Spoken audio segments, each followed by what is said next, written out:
Alrighty guys, we're back for some graduation, and this is a Selesnya standard build based around Semester's End, which we'll go over here in a second, then hop into some normal play mode. But first things first, for anyone who does not know, I am Redcat and I play aggro decks and any decks with red in them as well. Additionally, guys, we do got that sub goal set all the way up at 1,000. So if you want to help us reach that goal, do consider subscribing because it is much appreciated, friends. Okay, what do we got here, guys? We got 4 Lunarch Veterans. We got 2 Dawnbringer Clerics, 2 Professor of Symbology, as well as a lesson sideboard. 1 Academic Probation, 2 Environmental Sciences, 2 Reduced to Memory, and 2 Expanded Anatomy here.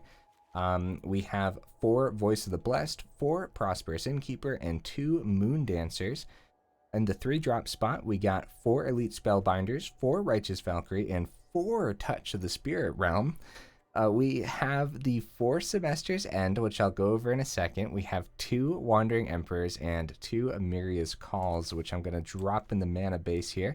Speaking of the mana base, we got 2 Secluded Courtyards, our dual land, as well as 2 Blossoming Sands. It does gain us life, which does trigger the Moon Dancer and the Voice of the Blessed ability, which is pretty cool, right? So the Emeria's Call is in here because they are angels, and every once in a while you will get a game where you actually have the 7 mana to cast this, and a couple 4/4 angels is pretty darn good, but it also activates the Valkyrie ability here, which can gain you a ton of life as well, so that's why this is in here, right? Now the Veteran and the Innkeeper are here to gain that life whenever a creature enters, right? And then whenever we gain that life, we get the Voice of the Blessed and the Moon Dancer buff, right? And then for other things that enter, Elite Spellbinder, Symbology, and the Dawnbringer here all get abilities when they enter the battlefield, right? As well as you can kind of count Righteous Valkyrie. Actually, we'll count Righteous Valkyrie over here with the Innkeeper and the Lunarch Veteran, right? So a bunch of, like, technically all of these are enter the battlefield abilities in some sense, right? Which is pretty sweet. Touch of the Spirit Realm not only cleans up the opponent's board as potential removal, but it's got that channel ability where you can exile target artifact or creature, then return it to the battlefield under its owner's control at the beginning of the next end step, which you can do with your own creatures if you want to use their abilities again, like the Elite Spellbinder, while triggering a bunch of the other stuff like an Innkeeper or something, right? So that's pretty cool. And then Semester's End here. Exile any number of target creatures and or planeswalkers you control. There's no planeswalkers in the deck. At the beginning of the next end step, return each of them to the battlefield under its owner's control. Each of them enters the battlefield with an additional +1/+1 counter on it if it's a creature, and an additional loyalty counter on it if it's planeswalker. So this card's pretty sweet, and I don't know why we don't see it more often. My assumption is it's hard to play around and it does cost 4 mana, but other than that, like, this card's awesome, guys. This card's really good. Something you gotta be super careful about is activating it in your opponent's end step. So it says at the beginning of the next end step, if you end up activating it during your opponent's end step, then you're not going to have your creatures for your turn. They're going to come back at the beginning of your end step. So if you're going to activate this on the opponent's turn, make sure you do it during their main phase 2, or maybe they swing in, you get some terrible blocks in Semester's End, exile your creatures, and the blocks, you know, do a thing, as long as the opponent's creatures don't have trample, of course, and then they'll come back at the beginning of their end step. Same with Touch of the Spirit Realm. Yeah, if you're going to do anything spicy with it, make sure you got the full control ready to go, because, yeah, at the beginning of the next end step, so don't want to activate it during your opponent's end step, that's for sure, guys. Okay, yeah, and then the Wandering Emperor is kind of in here as, it's like one of those things where we're going to want to leave 4 mana open every now and then for the Semester's End ability, because it is an instant. And so Wandering Emperor is just another threat and another reason to keep that 4 mana open, which is, I think, pretty cool, pretty spicy, right? Okay, guys, I don't know how good the deck's going to be, but yeah, let's go ahead and take it into some normal play mode and see how it goes.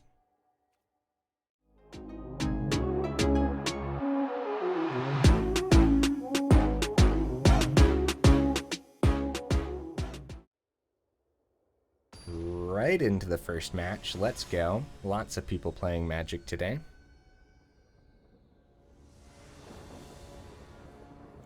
I am very excited to see how this deck runs. And so no green source for an Innkeeper if we draw one, but that's okay.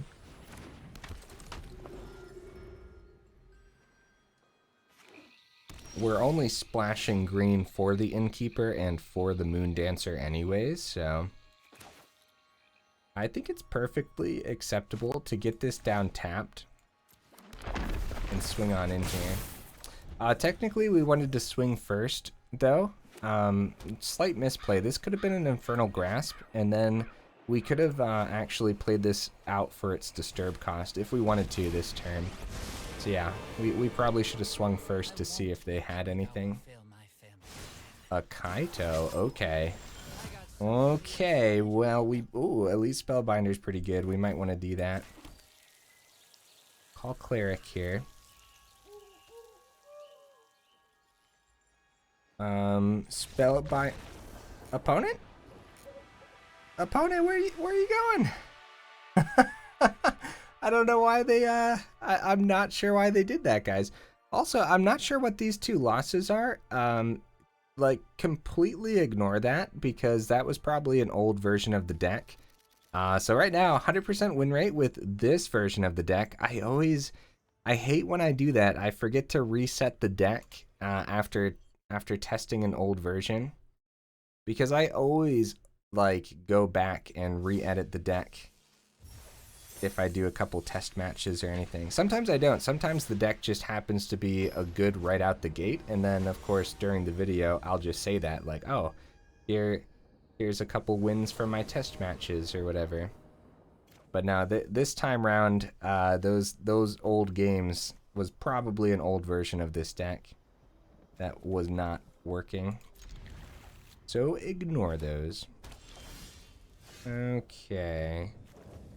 Okay, the call probably comes down now. Potential turn 2 Moondancer or Voice is just better. Like, having the option to choose one over the other is better than getting this down tapped, especially when this can come out untapped if need be.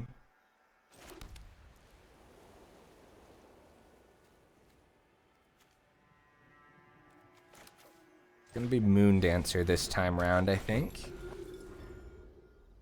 I think saving the Voice of the Blessed for, like, a better stocked board, it just sounds a lot better, right? Okay, so we're up against some Naya. Lots of Naya over here in normal play mode today. Weaver. Rune of Speed. Wow, a lot of power. A lot of power. I don't think there's any question about that trade there. While our Moondancer could totally get above those stats, being able to take out 2 of the cards for one of ours is just better. No land, but we still want to see that 3-drop, because this could get out of hand very fast if they don't have... Uh-oh. They have the combo. Speaking of getting out of hand very fast, that is scary business. Yep, all their runes are free. Let's see how many they actually have here. Uh-oh. They have more mana, too. Another Rune of Might. They're just plugging it onto the same card here, so... Gonna take the 5 down to 9. Gotta start gaining some life. Okay, so second Righteous Valkyrie does gain us 4, but what are the odds that the opponent just takes us out, man? I think it might just be better to get the Dawnbringer Cleric down. Well, first things first, we want to start buffing one of these, and so that would be the Voice of the Blessed. Gain 2. And then it's going to be Dawnbringer Cleric, gain 3. And yeah, see, we don't want to get too greedy by getting that Valkyrie down. Get to destroy target enchantment, which is going to be the Naturalist here. Which is really, really powerful. And we can swing in the air, I think. I hope. I wasn't planning on blocking with the Valkyrie anyways, because it's like a huge part of our combos here, so... Touch of the Spirit Realm, take out the Voice instead of the Valkyrie. That's actually not terrible for us. Oh, right. So we have a really good line of play next turn, guys. Touch of the Spirit Realm, bouncing the Dawnbringer. Now all this happens later.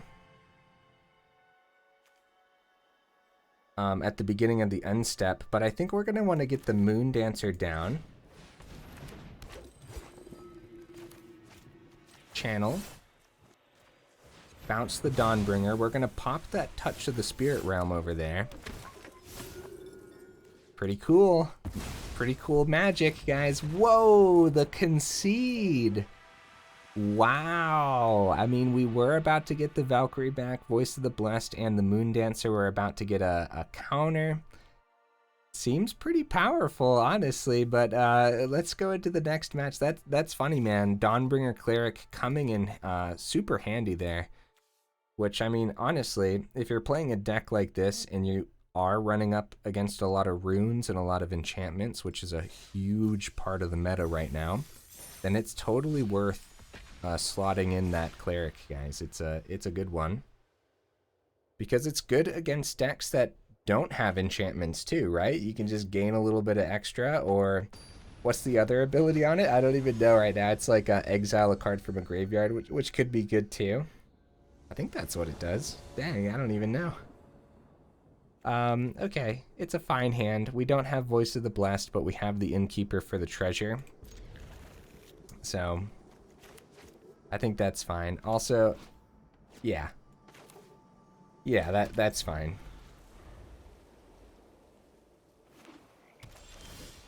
Being able to use the treasure off the Innkeeper to get the Voice of the Blessed down is pretty good.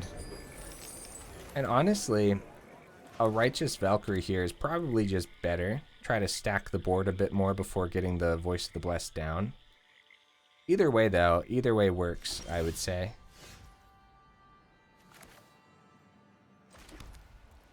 Either way works. I think it's going to be Valkyrie, though, especially now that we got a second Valkyrie. Let's attempt to swing. Goes through. Okay. Looking pretty stacked, but we don't know what the opponent's playing yet, so...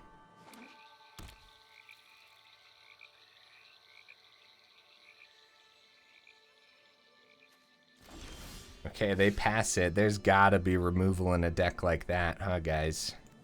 Gotta be. Wandering Emperor. The second Valkyrie could be really powerful because they can't get to meat hook levels with that yet.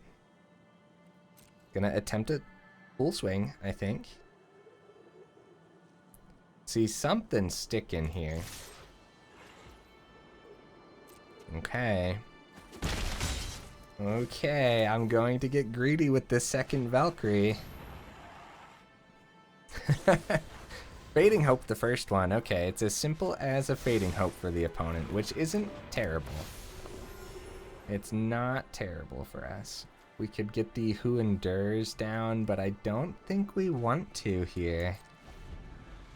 I don't think we want to. We can always play it next turn, too. Valky? Aw, man. They take the Righteous Valkyrie. Valky takes the Valkyrie. Nice. We can actually play both Voice of the Blessed here. I think it's going to be a swing first. No. No, it's not a swing first. Even if we get that second Righteous Valkyrie back, this is just better. Because the first Voice of the Blessed gets super buffed. If this is a Jwari Disruption, then we still have the forest open. It hits the board. Pretty good, guys. It's pretty good. It's going to be a full swing because everything getting buffed is ridiculous. Oh my goodness. They probably take the damage here. We can expect either an Infernal Grasp or a second Fading Hope, but the reason we're not too afraid of it was because they didn't do it before all of this popped off, right? So, like, they definitely wanted to remove stuff before everything got super buff. Path of Peril! Woo! That hurt. That hurt, guys. Oh my. Right. So I'm gonna get this down, call Cleric of the Wandering Emperor. I think we just play the other Righteous Valkyrie. Then again, a swing, keep Wandering Emperor open isn't bad because we get a 2/2 potentially. One that could escape like something else here. I think it's gonna be Righteous Valkyrie though. I think that's dangerous enough for the opponent. The Who Endures channel ability open now too, which can hit a artifact, enchantment, or non-basic land. Professor Onyx is a terrifying threat. We don't have the damage required here, guys. We need to find that extra damage. We don't find it. Well, we don't swing face here then. We gotta take care of the Onyx. We might not even play this. Yeah, we play this. I thought that was the land that gains us life, but it was not. Oh, wait a minute. Now, yeah, we can wander. I missed this, guys. I do that all the time. Counter onto the Valkyrie. Swing face. I'm disappointed that I didn't see that sooner, honestly. Well, 3 wins in a row so far. 100% win rate for this version of the deck. Remember to ignore those first 2 matches. At this point, I'm just saying it just in case you're skipping around the video and you didn't hear me say it earlier. I don't know what those 2 are, so ignore those. Ignore them. Well, the deck's doing pretty good, honestly. Doing pretty decent. Oh, I got a rare. Oh, Cosmos Charger. Okay. I'll take it. Wait, I think I already had 4 of those, darn it. Maybe not. Maybe I only had 3. I think that's one of the cards that recently got a buff in Alchemy. Well, not recently. At some point, I think it got an Alchemy buff. I wanted to look into that at some point. This is a pretty bad hand, guys. No early play without a guaranteed 3rd land. That's pretty bad. It's better, but we may have to call like Citizen on the Courtyard or something. We're gonna keep it. And I guess we'll ditch the Innkeeper so that way we can call Cleric and get the Moondancer down. I guess, yeah. Yeah, it's not bad, and we'll do that now. Cleric, get the Veteran, and get ready for the Moondancer.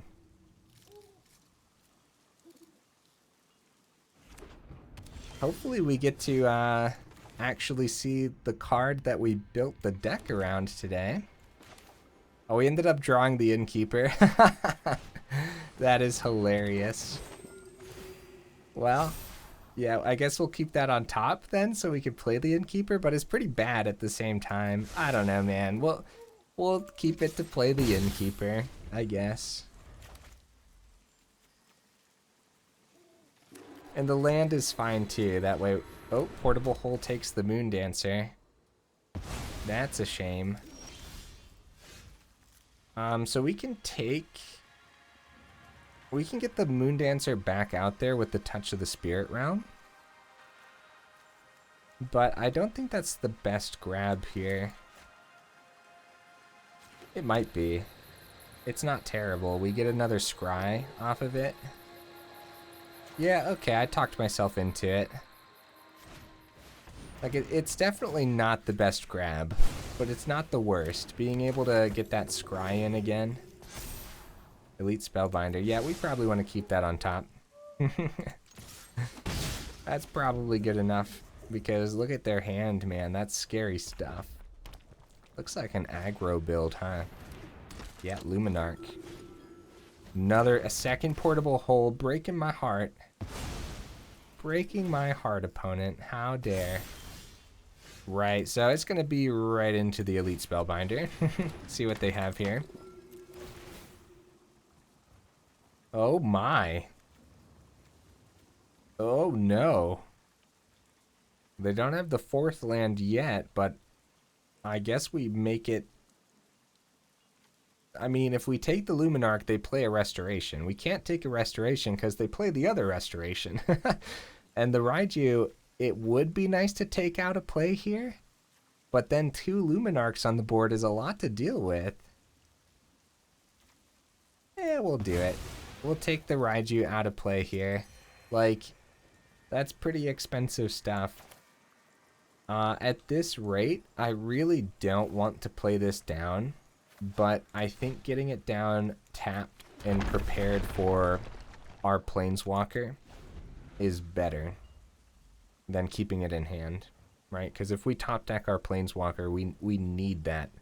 We need that at the ready to take care of these beefy Luminarchs, right? Ooh, Reckless Impulse, nice draw. Couple land, and they can go right into their Luminarch then. That's sweet. That was pretty cool. Good. Put all your eggs into one basket. Excellent. Wait. We trade, bro. We definitely trade there.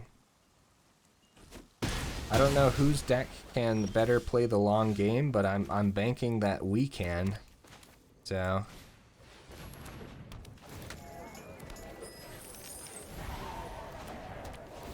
Sweet.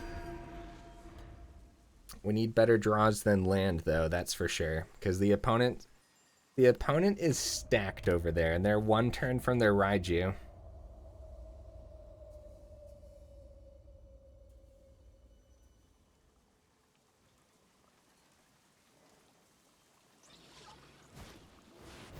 Well, they top decked a Raiju anyways. That is pretty scary. That's pretty scary, guys. If they plug it into the Luminarch, we can't double block effectively, right? Yep, so... I'm going to take the 6 this turn and see what we draw. Righteous Valkyrie. Wow. Could start to swing in the air, but I don't think so. I think now we have to...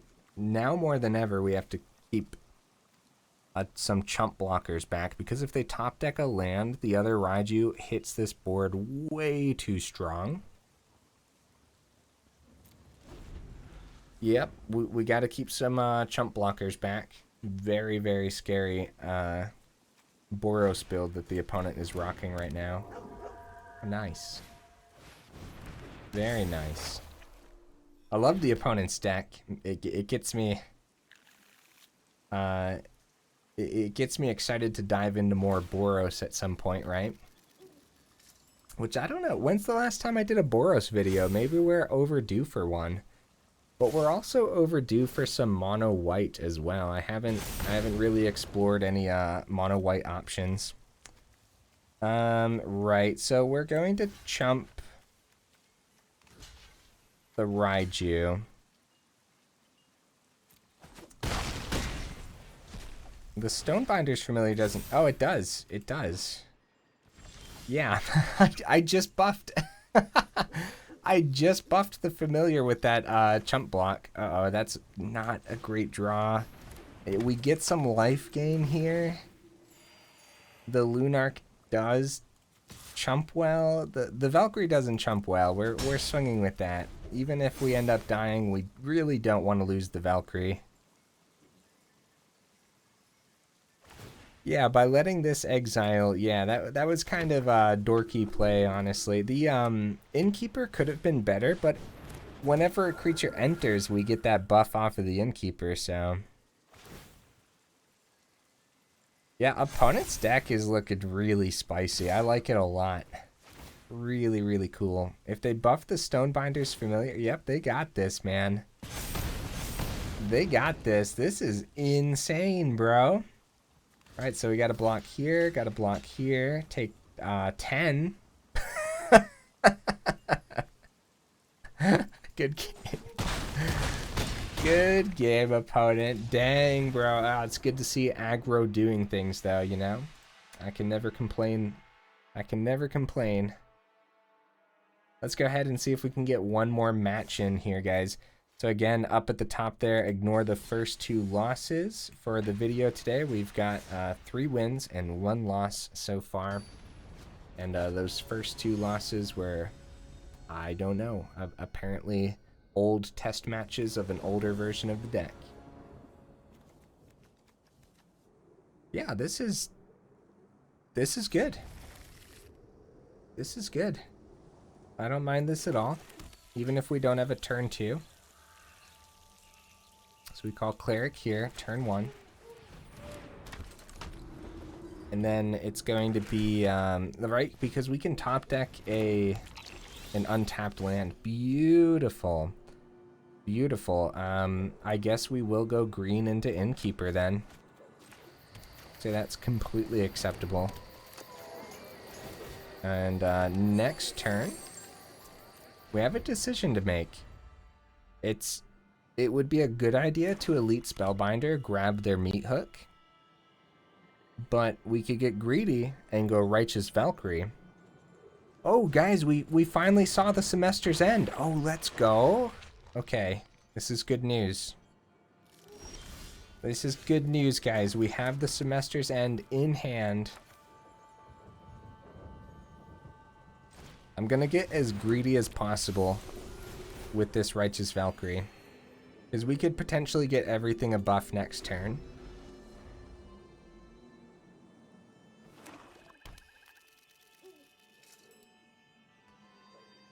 And if we... No! The Infernal Grasp! How could you? I'm gonna take the 3 here. Womp womp. Okay, alright, now we'll take a look at the opponent's hand. I'd love to keep that Semester's End open, but it's not doing a whole lot with just the Innkeeper and the Veteran out there. I'd rather be able to get a couple Spellbinder abilities in, you know what I mean? And we don't have enough mana to go Voice of the Blessed first. We could be greedy with it, but against a deck like this, yeah. Against a deck like this, you gotta go ahead and search for that meat hook and make it a little bit more expensive than what the opponent can handle. I don't plan on blocking with those, so... the go blank, I don't even care, man. We're keeping that Semester's End open if they go blank here. Which I don't think they do. They might go into the Kaito.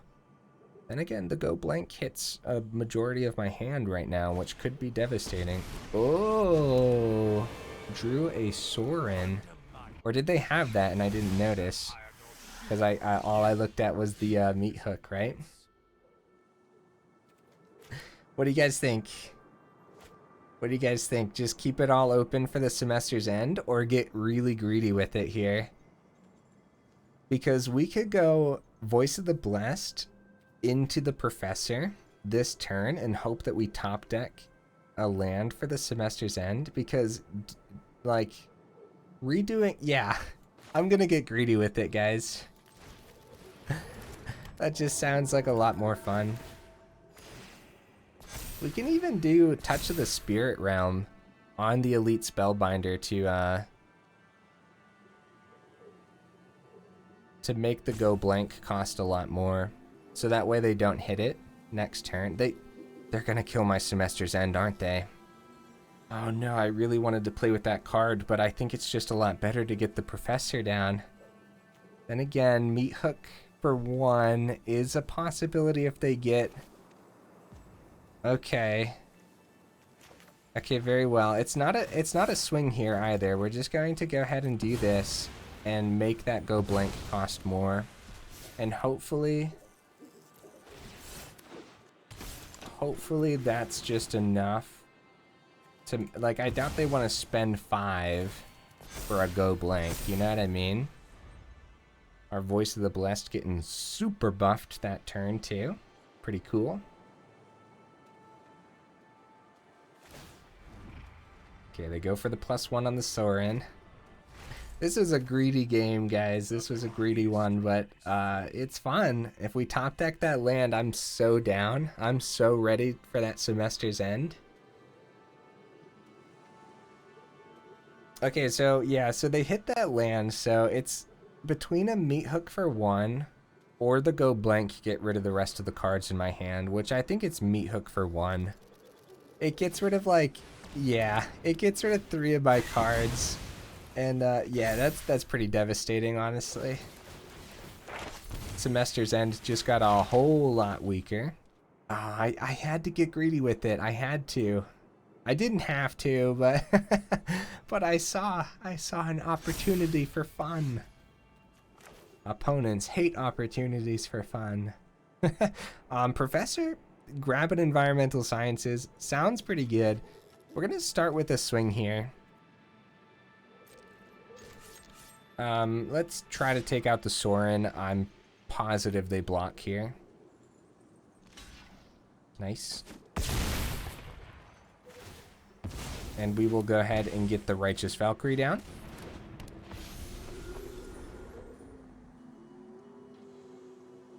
Yeah, we really want to see that extra land here, but with the Righteous Valkyrie, if we do get a land, we don't gain enough to activate its ability, but we might at some point, maybe. Oh, they have blue in the deck. Oh yeah, they have blue in the deck.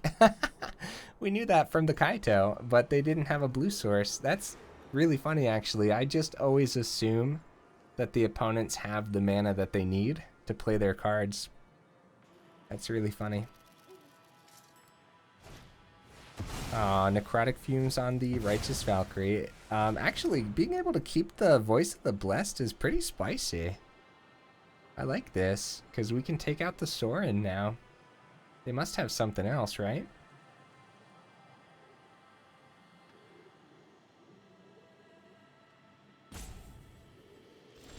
They pass. Still no 4th land. I'm going to attempt the swing at the Sorin. Oh, they have something else. Fading Hope. Yep. Okay. Well, that hurts my feelings. Well, this turn, it's going to be Professor and Environmental Sciences because this is getting ridiculous with how many turns it's been operating with only 3 land. A little bit absurd.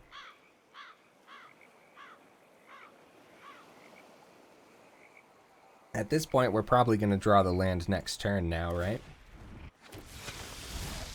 Yeah, get the 2/3 Flying Lifelink Vampire. I don't know whose game this is, but I am starting to lean towards my opponent here. Excuse me. So, one of the Voice of the Blessed. I really don't want to discard my Semester's End, but I guess, you know, it's one of those things. I guess we don't get to graduate today, guys. Maybe someday in the future we'll get to graduate. Ooh, an Elite Spellbinder. No, we really need that land. Really, really need that land. And hopefully there's no more go blanks or anything like that. They've been getting so much value off of this Sorin and just everything else here too. Wait, what did they cast this? Oh, no, I'm just crazy. Yeah, they had this blue source for the Fading Hope, right? I think so. But I was trying to think, like, was there something else that they had to cast it? But no, I don't think so. They go ahead and swing. Tells us they probably have removal in hand. Or they're hoping to draw removal.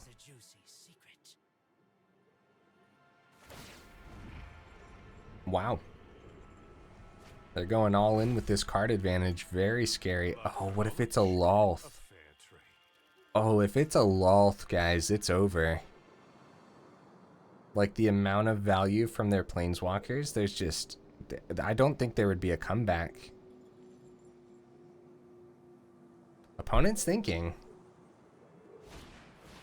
Graveyard Trespasser. Okay. They still have 2 open. It could easily be an Infernal Grasp. I like the opponent's deck. It's a cool one. Let's see what's left in their hand. A Felstinger. Okay. Okay.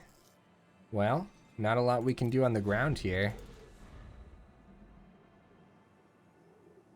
We'll see what we end up drawing, but I don't think this is looking too great in our favor. So we might only go a couple more turns because we are about 36 minutes into the video, and then I think it'll be safe to let the opponent have this one, honestly. Especially with all the value they can get every single turn.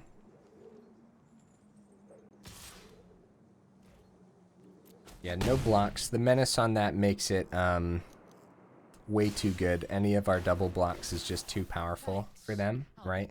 Losing a hive while we lose 2 of our creatures, which is all we have, right? Ooh, yeah, it's not looking great, guys.